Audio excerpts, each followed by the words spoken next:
अरविंद केजरीवाल की मुसीबतें उनका साथ नहीं छोड़ रही हैं। पहले दिल्ली की सत्ता गई, खुद अपनी सीट भी गंवा बैठे और अब शीश महल कांड भी उनका पीछा नहीं छोड़ रहा है। शीश महल कांड में अरविंद केजरीवाल कानूनी पचड़े में फंसते दिख रहे हैं।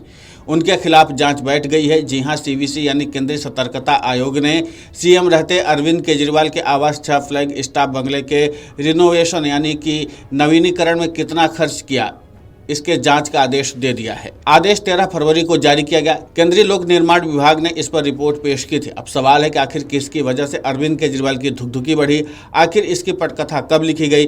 दरअसल जिस शख्स की वजह से अरविंद केजरीवाल के कथित शीश महल पर जांच बैठी, उसका कनेक्शन भाजपा से है। जी हां, शीश महल को लेकर विजेंद्र गुप्ता ने ही शिकायत दी थी। दिल्ली विधानसभा में भाजपा नेता विजेंद्र गुप्ता ने 14 अक्टूबर 2024 को अरविंद केजरीवाल के सरकारी आवास के संदर्भ में एक गंभीर शिकायत दायर की थी। शिकायत पर उन्होंने आरोप लगाया था कि दिल्ली सरकार ने विभिन्न सरकारी संपत्तियों का उपयोग करते हुए फ्लोर एरिया रेशियो और ग्राउंड कवरेज नियमों का उल्लंघन किया है। विजेंद्र गुप्ता की शिकायत के मुताबिक राजपुर रोड स्थित प्लॉट नंबर 45 और 47, जो पहले वरिष्ठ अधिकारियों न्यायाधीशों के लिए टाइप 5 फ्लैट्स के रूप में उपयोग किए जा रहे थे, और फ्लैग स्टाफ रोड पर स्थित 2 बंगलों यानी कि 8A और 8B को तोड़ा गया, उन्हें एक नए आवास में मिला दिया गया। इसके साथ ही ये भी आरोप लगाया गया कि इस निर्माण में floor area ratio ground coverage नियमों का उल्लंघन किया गया। इन बदलावों के लिए उचित लेआउट प्लान की जरूरी मंजूरी भी नहीं ली गई। विजेंद्र गुप्ता की शिकायत पर एक तथ्यात्मक रिपोर्ट को 5 दिसंबर 2024 को केंद्रीय सतर्कता आयोग को प्रस्तुत की गई। इसे CPWD के मुख्य सतर्कता अधिकारी द्वारा तैयार किया गया था। इस रिपोर्ट में शिकायत में उठाए गए बिंदुओं का विश्लेषण किया गया, फिर संबंधित निर्माण कार्यों के उल्लंघन पर विचार किया गया। इसके बाद सीबीसी ने 13 फरवरी 2025 को इस रिपोर्ट की जांच के बाद CPWD के CVO से मामले की विस्तृत जांच करने के लिए कहा। आयोग ने यह भी निर्देशित किया कि जांच रिपोर्ट के आधार पर संबंधित प्राधिकृत अधिकारी उचित कार्रवाई करें। दरअसल आम आदमी पार्टी के राष्ट्रीय संयोजक और दिल्ली के पूर्व मुख्यमंत्री अरविंद केजरीवाल के सरकारी आवास के नवीनीकरण को लेकर पहले भी विवाद उठ चुके हैं। भाजपा ने दिल्ली में 6 फ्लैग स्टाफ बंगले को शीश महल कहा है। ये दिल्ली के मुख्यमंत्री का सरकारी आवास, जहां 2015 से 2024 तक अरविंद केजरीवाल रहे हैं। बीजेपी का आरोप है कि केजरीवाल ने मुख्यमंत्री रहते हुए आवास में नवीनीकरण में करोड़ों रुपए खर्च किए हैं।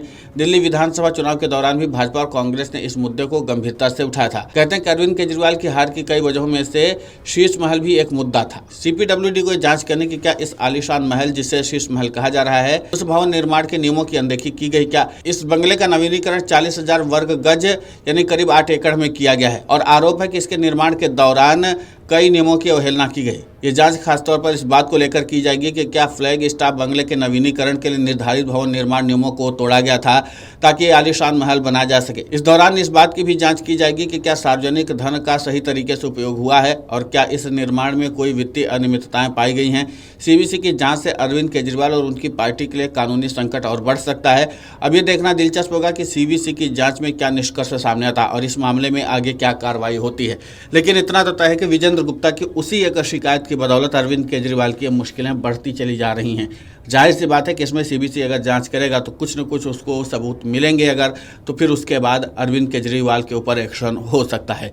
मामले में केजरीवाल का जो भ्रष्टाचार है, आम आदमी पार्टी का भ्रष्टाचार अब खुलकर सामने आ गया है और जिस तरह से सेंट्रल विजिलेंस कमीशन ने इसका कॉग्निजेंस लिया है तथ्यों के आधार पर, क्योंकि 14 अक्टूबर और 21 अक्टूबर को मैंने 2 पत्र लिखे थे सेंट्रल विजिलेंस कमीशन को और 14 अक्टूबर के पत्र में मैंने लिखा था कि जो ये शीश महल है, जो 6 फ्लैग स्टाफ रोड है, ये तो 10,000 गज से कम ओरिजिनल ये है, लेकिन आसपास के बंगलों तोड़कर उसमें खाली करवाकर और टाइप 5 8 फ्लैट्स खाली करवाकर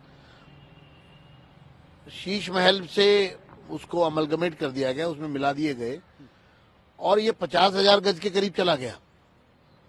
तो इसका ना तो लेआउट अमेंड हुआ है, अभी वो जो मिलाया गया सारा, जो 50,000 गज का पूरा एक एम्पायर बनाया गया, वो पूरा गैर कानूनी है।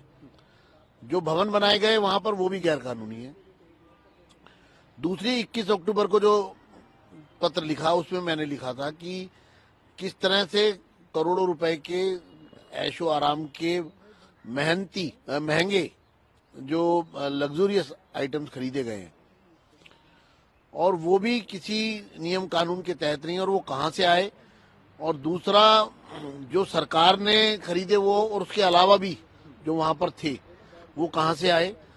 तो इन दोनों मेरे पत्रों पर सेंट्रल विजिलेंस कमीशन ने सीपीडब्ल्यूडी को एक फैक्चुअल रिपोर्ट देने को कहा। Video desk अमरउजाला.com।